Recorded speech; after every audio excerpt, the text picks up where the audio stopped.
Good afternoon everyone. मैं Rahul Kumar Kushwaha, civil engineer, Africa से live आकर कंस्ट्रक्शन से संबंधित प्रैक्टिकल नॉलेज शेयर करता हूं।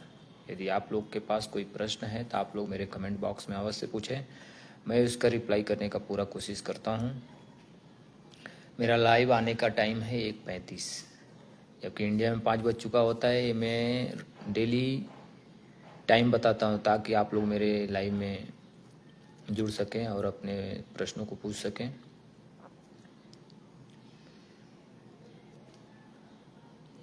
मेरा एक छोटा सा प्रयास है, किसी मेरे भाई civil engineer, supervisor, foreman, electrician, plumber, जितने भी कंस्ट्रक्शन लाइन में काम करने वाले वर्कर हैं, अगर उनको कोई दिक्कत होती हो तो मेरे लाइव में आकर मेरे से प्रश्न पूछ सकते हैं। मैं उसका रिप्लाई करने का पूरा कोशिश करता हूँ ताकि आप लोग को जहाँ पे भी काम करते हों वहाँ कोई परेशानी न हो। मेरा एक छोटा सा प्रयास है, तो ये प्रयास आप लोग की कृपा से ही आगे बढ़ सकता है। आप लोग मेरे से प्रश्न पूछेंगे और मेरा वीडियो आगे तक शेयर करेंगे। अगर अच्छा लगता हो तो कमेंट करेंगे, तो आप लोग के द्वारा ही ये सेशन जारी रहेगा। अगर आप लोग मेरे वीडियो को लाइक करेंगे, अच्छा लगे तो उसको शेयर आगे करेंगे ताकि आप लोग के भी दोस्त जो भी हैं उनके पास तक ये वीडियो जाए और उनको अगर कुछ पूछना है तो मेरे से पूछ सकें। मेरा एक छोटा सा प्रयास ही है। मेरा यूट्यूब पे चैनल है राहुल कुशवाहा कंस्ट्रक्शन लाइव। तो जितना मैं पिछला वीडियो बनाया हूँ पीछे का, तो आप लोग मेरे यूट्यूब चैनल पे जाके वहाँ आप पूरा वीडियो देख सकते हैं और अपने दोस्तों के साथ भी शेयर कर सकते हैं ताकि उनको भी अगर कुछ दिक्कत होती हो तो वो लोग मेरे से प्रश्न पूछ सकते हैं। Sonu ji, good afternoon. मयंक जी, गुड आफ्टरनून। मेरे लाइव में आने के लिए धन्यवाद। कैसे हैं? आशा करता हूँ अच्छे होंगे।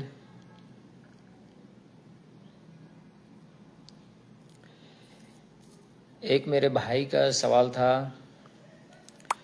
कि सर साइट पे कॉलम चेक करने का होता है तो मुझे थोड़ा नर्वस महसूस होता है, कैसे चेक करें प्रॉपरली ताकि मेरा सीनियर मेरे को कुछ बोल ना सके। करता हूँ फिर भी मिस्टेक रह जाता है, चेक करता हूँ फिर भी मिस्टेक रह जाता है, तो थोड़ा सजेस्ट कीजिए कैसे चेक करना है।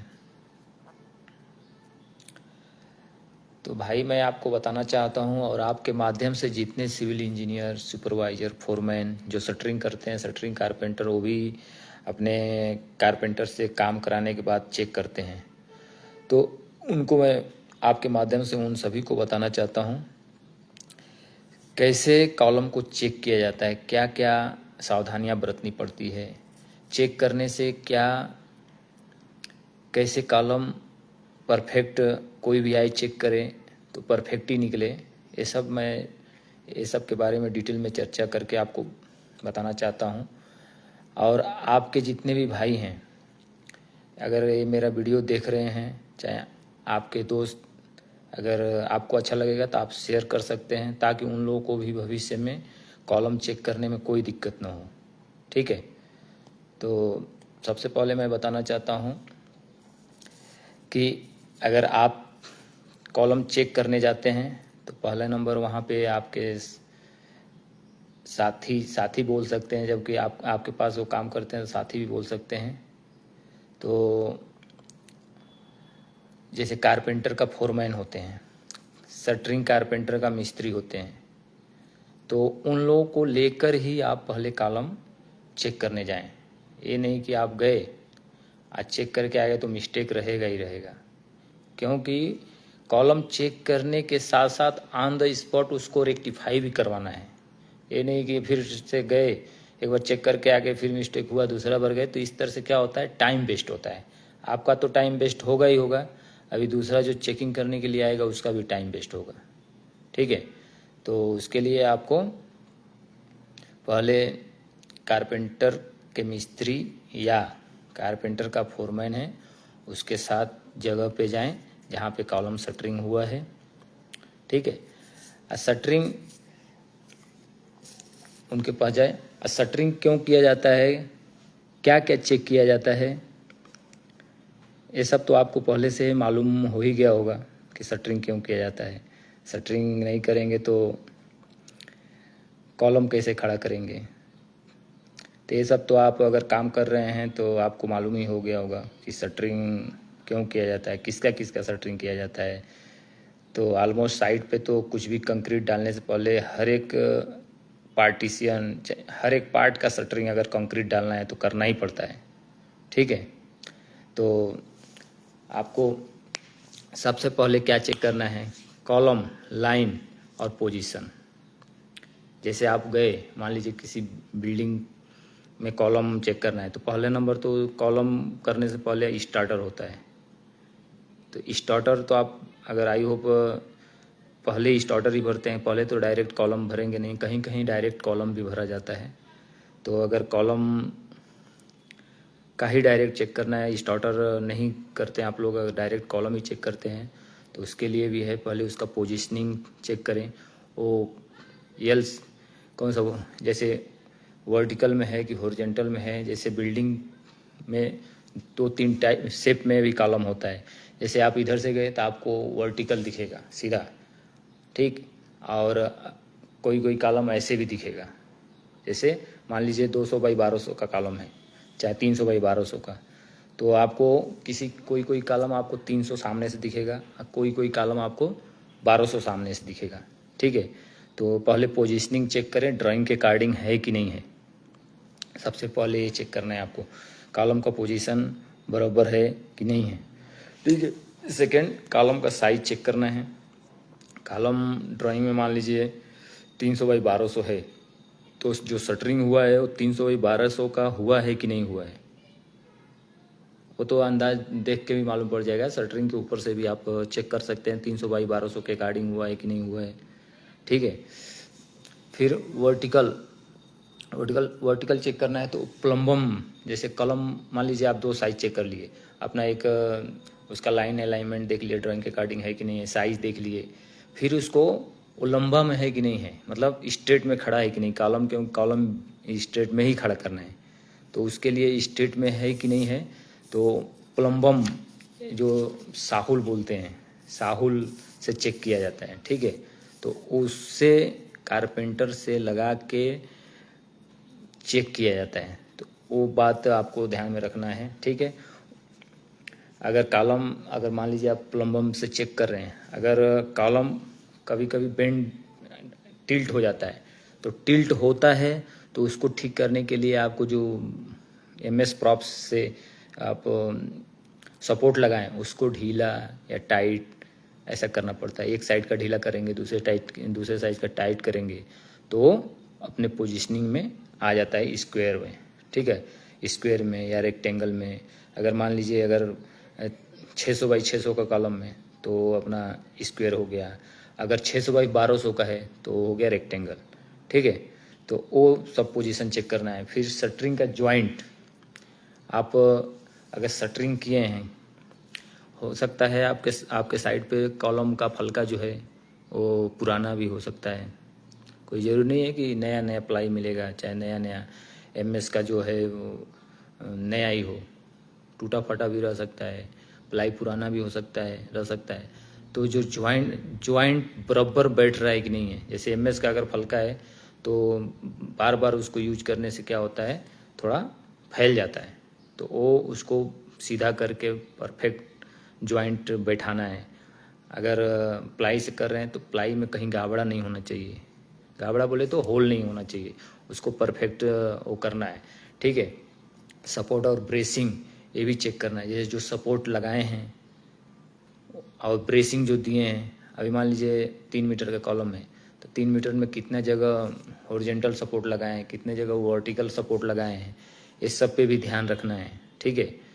तो ये सब टाइट होना चाहिए, ब्रेसिंग अपना जैक जो लगाए हैं वो एकदम टाइट होना चाहिए। ये नहीं कि कंक्रीट डालने के बाद पता चले वो ढीला हो तो माल गिर जाए, तो ऐसा नहीं होना चाहिए, ठीक है। रेनफोर्समेंट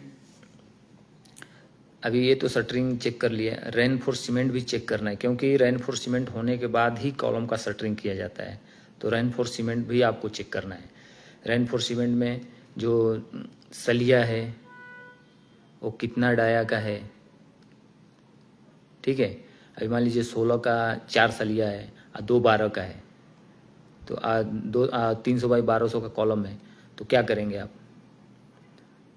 ड्राइंग के अकॉर्डिंग चेक करना है। आई थिंक उसके अकॉर्डिंग मान लीजिए 4 16 का है तो चारों कॉर्नर पे एक एक 16 का हो जाएगा, बीच में एक एक 12 का हो जाएगा। फिर उसका रिंग भी चेक करना है, ठीक है।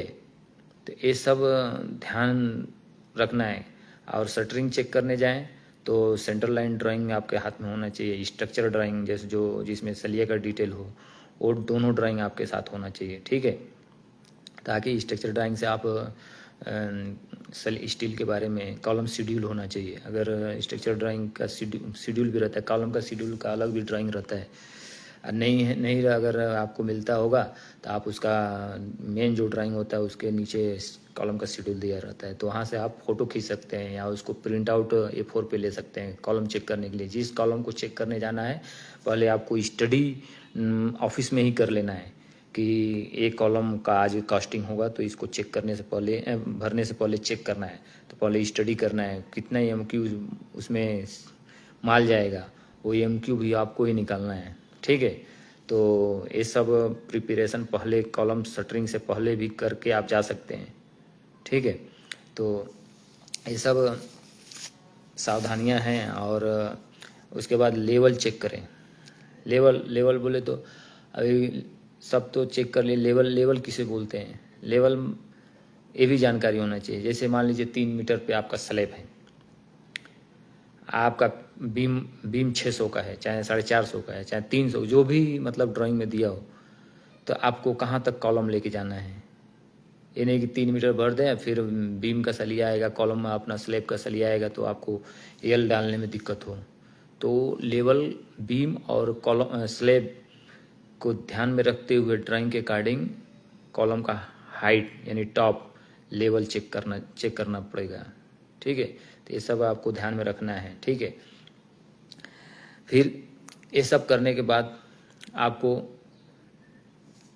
क्लीनिंग पे भी ध्यान देना है।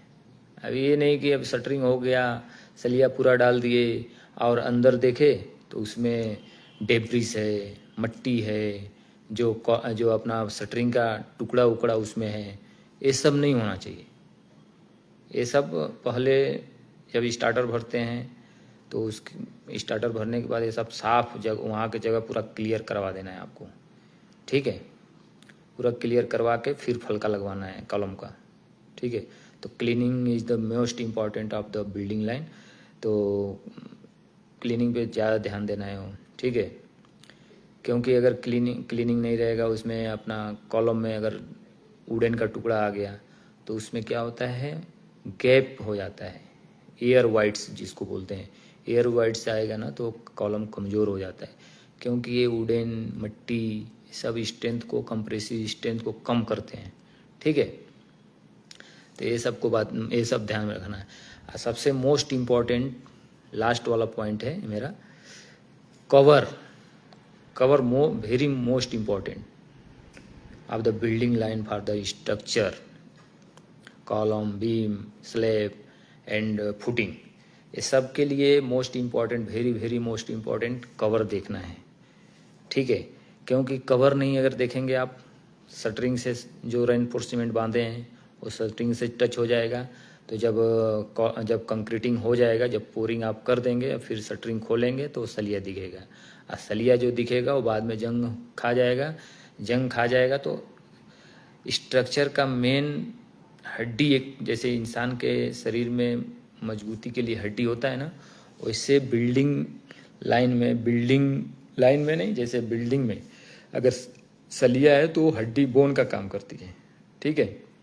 तो बोन को मजबूत रखने के लिए, जैसे हम लोग शरीर के ऊपर चमड़ा है, फिर ब्लड है, मांस है, सब करके हड्डी को ढक के रखता है, तभी अपना शरीर काम करता है और बराबर चलता है। तो उसी प्रकार हमारे इंजीनियर जो पहले के इंजीनियर हैं वो लोगों के डिस्कवर द्वारा, खोज द्वारा ये बिल्डिंग लाइन आया, तो सलिया उसमें डाला गया। तो सलिया को अधिक से अधिक सालों तक टिका रहने के लिए कवर का उपयोग किया गया। तो कवर जैसे आप फुटिंग में डालना है तो फुटिंग का कवर अलग होता है, कॉलम में डालना है तो कॉलम का कवर अलग होता है, बीम में लेना है तो बीम का कवर का साइज अलग होता है, अपना स्लैब में लेना है तो उसका साइज अलग होता है। ठीक है, तो एक कवर पे भी ध्यान देना है। जैसे आपको फुटिंग में लेना है, फुटिंग में 60 से 75 mm तक, 50 से 75 mm तक ले सकते हैं। ठीक है, अब कॉलम में 40 mm फिक्स है, 40 mm रहना ही चाहिए। ठीक है, कॉलम में कंप्रोमाइज़ नहीं होता है, कॉलम में 40 mm रहता ही है। और अपना बीम में आप 20 से 25 mm ले सकते हैं, 20 भी ले सकते हैं, 22 भी ले सकते हैं, 25 भी ले सकते हैं, लेकिन 2 ही साइज़ बनता है, 20 या 25। तो ये दोनों साइज़ आप कोई भी साइज़ ले, दोनों में से कोई ले सकते हैं। और स्लैब में 15 से 20, इसमें भी आप 15 ले सकते हैं या 20 ले सकते हैं, इसमें कोई दिक्कत नहीं है। लेकिन कॉलम वर्टिकल मेंबर है, उस पर सभी बिल्डिंग का लोड आता है, इसके लिए उसमें कवर ज़्यादा रहता है ताकि अपना सलिया दिखे मत, और सलिया का थिकनेस भी ज़्यादा रहता है कॉलम में। ठीक है, कंपेयर टू स्लैब। ठीक है, तो आप कवर पे ध्यान जरूर दीजिएगा, कहीं भी काम कीजिए सलिया पे भी ध्यान देना। सलिया एक कम रहेगा चलेगा, जैसे अगर एक्स्ट्रा बार वगैरह छूट गया, वर्टिकल मेंबर मेन बार तो छूटना नहीं चाहिए, अगर एक्स्ट्रा बार कहीं दिया है वो छूट जाएगा चलेगा, लेकिन कवर एकदम परफेक्ट होना चाहिए। Cover is the most important. ठीक है, तो कवर इम्पोर्टेंट है, कवर पर ध्यान रखिएगा, क्योंकि अगर कोई भी इंजीनियर वगैरह जाते हैं चेक करने के लिए दूर दूर से, वैसे तो पहला नंबर उनका ध्यान कवर पे जाता है। तो कवर आपको ज़रूर ध्यान देना है, मेन बार ध्यान देना है। ठीक है, तो आशा करता हूँ आपको कॉलम के बारे में समझ में आ गया होगा। ठीक है, तो अगर मेरा वीडियो अच्छा लगे, अगर जिसको भी अगर अच्छा लगे तो मेरा वीडियो ज़रूर शेयर करें, और जिसको न लगे अच्छा वो भी कमेंट करें, ताकि मैं रेक्टिफाई करने का पूरी कोशिश करूं। ठीक है, थैंक यू एवरीवन। कर दिखाओ कुछ ऐसा कि दुनिया करना चाहे आपके जैसा। Thank you everyone.